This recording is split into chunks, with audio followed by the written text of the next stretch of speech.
Hi, I'm Paul Arthur. This is Bridge City News, and here are some of today's top stories. 5 days after Stats Canada suggested we're in a recession, the Prime Minister faces reporters but won't use the R word. Alberta Premier Danielle Smith prepares to meet with her Quebec counterpart with an east-west energy corridor topping the agenda. Yes, the rain is causing issues on city streets, but farmers couldn't be happier with the torrential downpour. Your nation, your province, your southern Alberta. From the heart of Lethbridge, it's Bridge City News. Thanks for joining us. Prime Minister Mark Carney says his government's plan to boost the economy is settling in as work continues on major projects and expanding non-U.S. trade. These are the Prime Minister's first public comments about the state of the economy after Statistics Canada reported 2 consecutive quarters of economic decline, which is normally what defines a technical recession. When speaking to reporters Tuesday, Carney avoided the word recession and likened this to more of an adjustment period. As we do all that, the data is going to be uneven, and we see some weakness, in part because of clear decisions by the government. So we have taken back control of immigration. That's meant the population growth has flattened. In fact, it's slowed, or it's been negative for the last 2 quarters.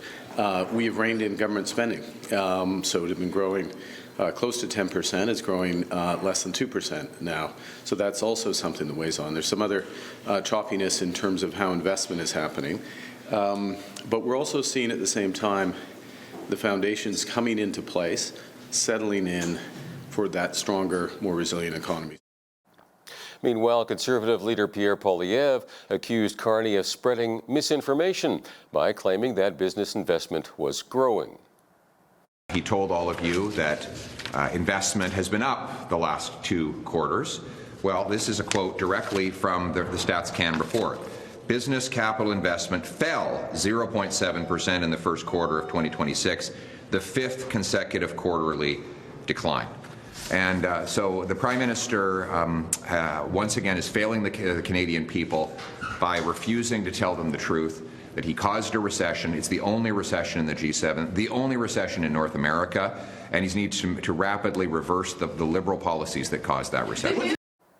And talk of a recession has U.S. President Donald Trump back on the 51st state bandwagon. Trump took to Truth Social Monday night to post 51st state with a link to a Bloomberg article about Canada dipping into a technical recession. The post was reshared by U.S. Ambassador to Canada Pete Hoekstra. Prime Minister Carney says the federal government has reached a new deal with Quebec to transfer billions of dollars in funding for infrastructure. The PM says the money could be used to build new hospitals and invest in public transit. He made the announcement in Longueuil with Quebec Premier Christine Frechette. Carney says the goal is to offer communities more rapid, affordable, and dependable infrastructure. Opposition parties at the Quebec legislature questioned the timing of the announcement. They say the Coalition Avenir Quebec government is being strategic a few months before a general election scheduled in the fall. Separatism and energy are possible topics of discussion when Alberta Premier Danielle Smith meets with her counterpart in Quebec City this week.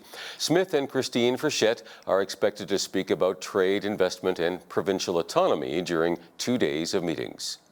I have told the previous premier every time I met with them that I talked to them about developing their own substantial natural gas resources so that they can become energy self-sufficient from the United States and also develop export capacity for Europe.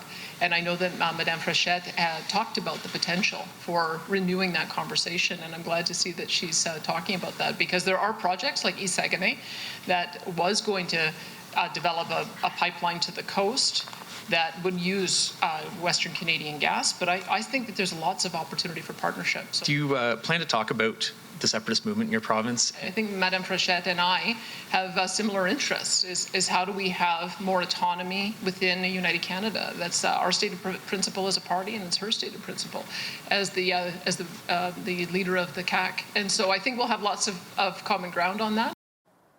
The trip comes as Alberta is set to pose several referendum questions to voters in October, including one on separation. And when asked about the cost of separation, Smith said yesterday that an independent Alberta could face almost $400 billion in transitional costs and $25 to $50 billion in annual costs. Monday, at a synagogue in Toronto, Prime Minister Mark Carney announced new measures to combat surging anti-Semitism, noting recent incidents, including the fire bombings of synagogues and bullets fired at Jewish schools. Carney said a new National Unity Council will assess what is driving anti-Semitism in Canada and improve research and data collection on hate incidents. Differences generate friction. Accommodation of competing claims is real work sometimes. We'll always have legitimate debates about where those lines properly fall, but those debates are part of how a pluralistic country sustains itself. And today, in Canada, that nature is being tested as one of our communities is being particularly and brutally targeted.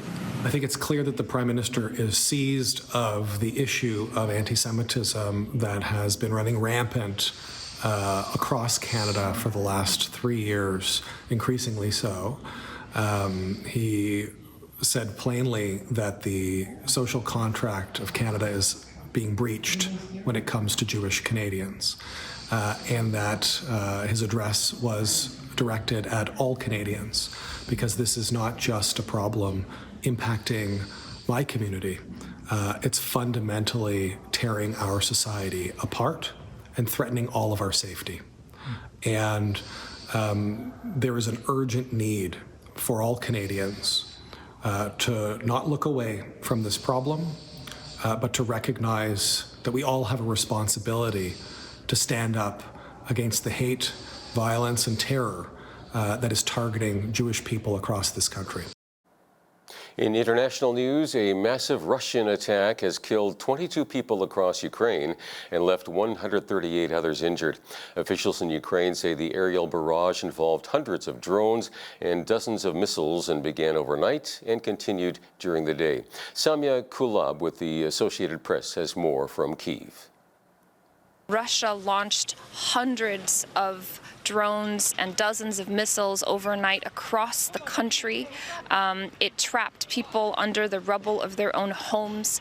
In the central city of Dnipro, for example, a 3-year-old's body was removed by rescuers from under the rubble along with their mother. Now, people in Kyiv have been bracing for this attack. They've been on edge for days after Russia warned foreign diplomats to evacuate, saying that such an attack was coming. No diplomats have appear to have heeded that call, however.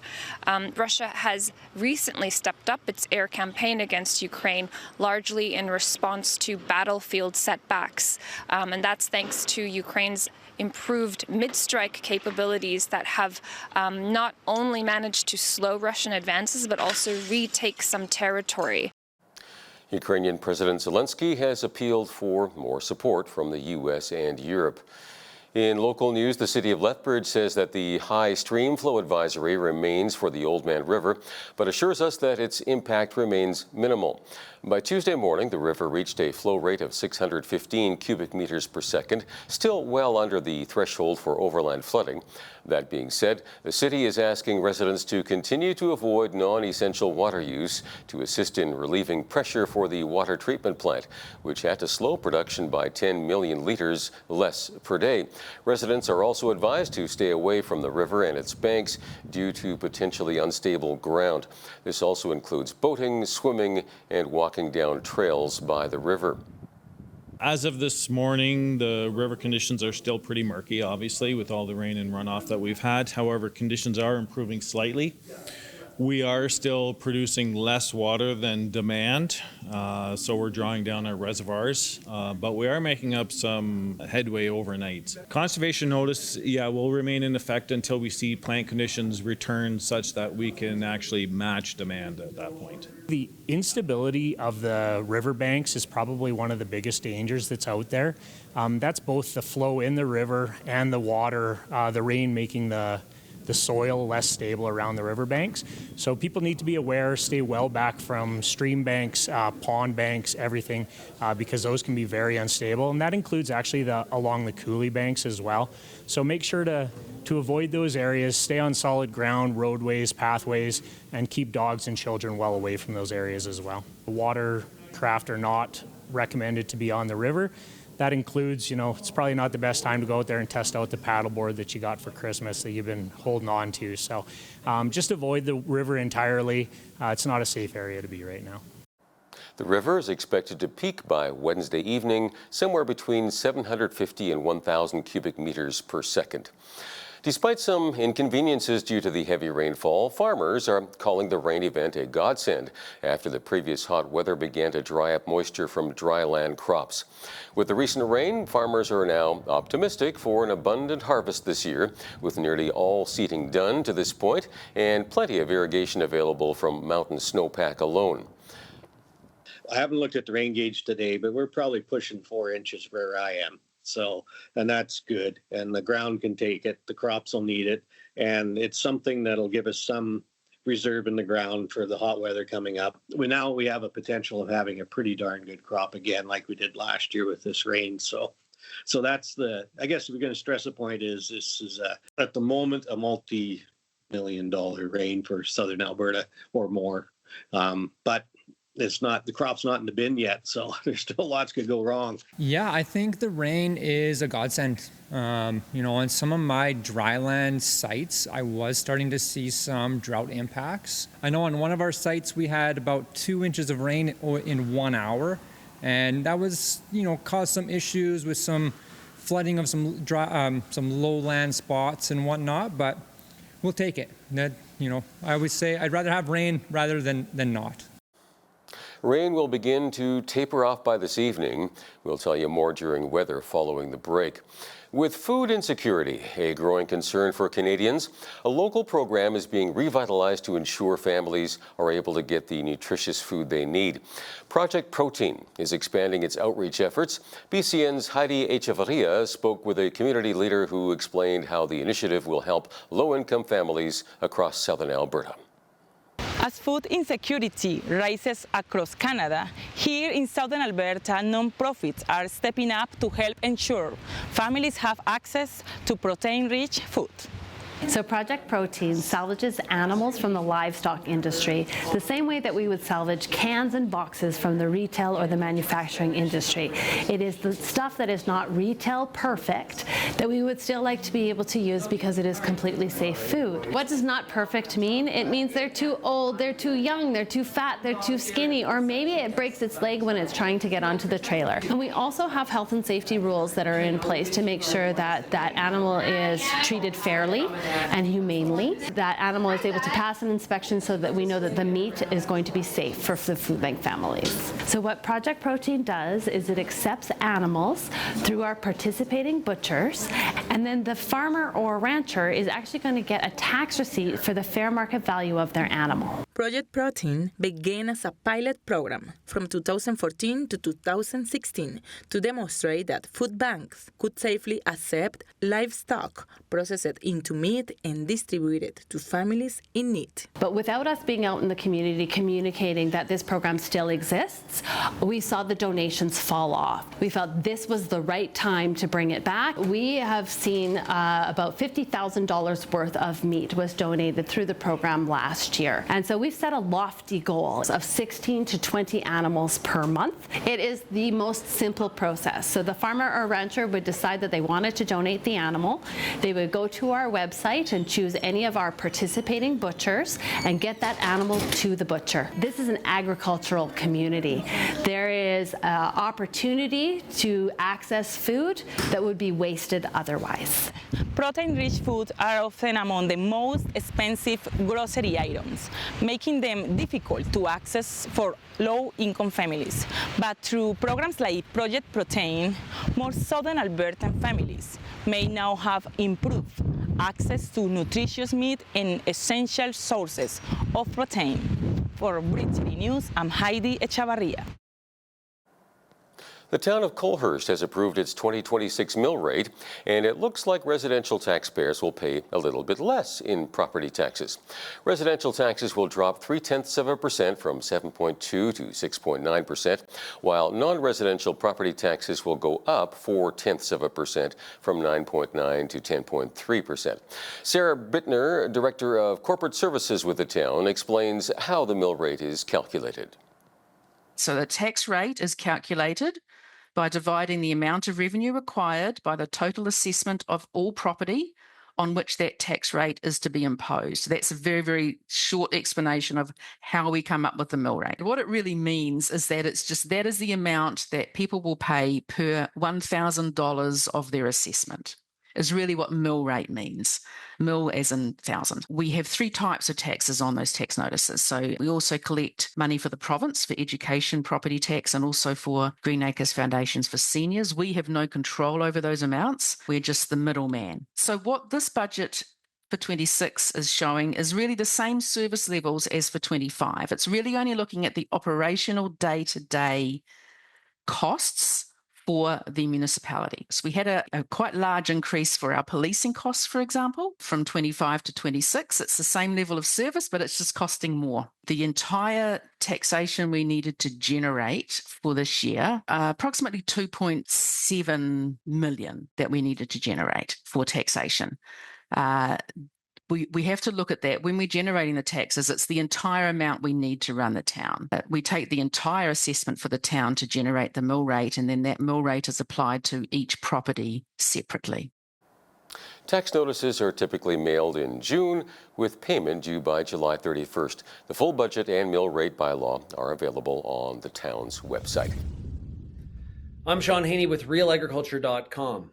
A cold, wet spring has put many Saskatchewan producers under intense pressure as seeding progress falls well behind the 10-year average.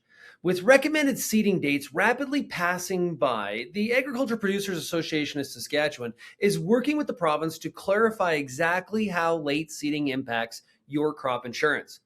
APAS President Bill Probilski notes that producers have been seeking clear answers on the financial risks of mudding in crops past the optimum windows. In response, Saskatchewan Crop Insurance Corporation has confirmed that crops remain fully insurable up to the final seeding deadline of June 20th. Standard losses from drought, disease, wind, and hail are completely covered. However, seeding past the recommended dates using the SCIC tool does carry some risk. If your crop suffers an abnormal loss compared to your neighbor's, claims could be reduced.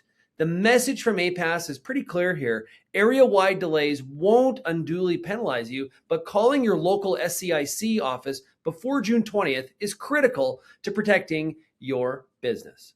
For Bridge City News, I'm Sean Haney with realagriculture.com. A new report says 3 big U.S. tech companies control the vast majority of Canada's publicly available cloud infrastructure. The Canadian Anti-Monopoly Project says Amazon, Microsoft, and Google hold 85% of public cloud market share in Canada. The report lands as the federal government prepares to release its AI strategy this week. The Canadian Anti-Monopoly Project says it's difficult to replace the kind of global services big U.S. hyperscalers can offer, but it says the government can help create competition by making it easier to switch between providers. Thieves are deploying artificial intelligence to drive a major increase in cargo theft. A report by data analytics firm Verisk CargoNet finds that losses from supply chain crime in Canada and the U.S. surged 60% to more than $1 billion last year as organized criminal groups zeroed in on high-value shipments. Emily Williams, vice president at fleet management company Geotab, says lawbreakers are using AI to automate phishing emails at scale in order to pose as carriers, access transport company data, and steal employee credentials. Equipped with false identities, AI-generated shipping documents, and inside knowledge of truck cargo locations, thieves can target loads worth up to hundreds of thousands of dollars.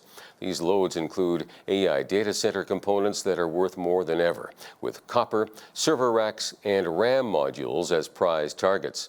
Experts say in-cab truck cameras, integrated security systems, and more resources for law enforcement offer ways to catch thieves in the act. And now, here's a look at today's markets. The TSX was up 434 to 35,169. The Dow is up 228 to 51,307. The S&P 500 was up 9 to 7,609, and the Nasdaq was up 7 to 27,093. West Texas Intermediate oil was up 119 to 93.35 US per barrel. Natural gas was down a cent to 3.17 US. Gold was up 309 to 44.8819 US an ounce, and silver was up 40 cents to 74.84 US an ounce. Feed wheat is at $8.57 per bushel. Barley is at $6.90. Canola is at $17.64, and corn is at $7.60 per bushel. Live cattle were down 132 to 247.67. Feeder cattle August contract was down 312 to 348.42. Lean hogs were up 67 cents to 95.70, and the Canadian dollar was even over the past 24 hours and currently sits at 72.30 US.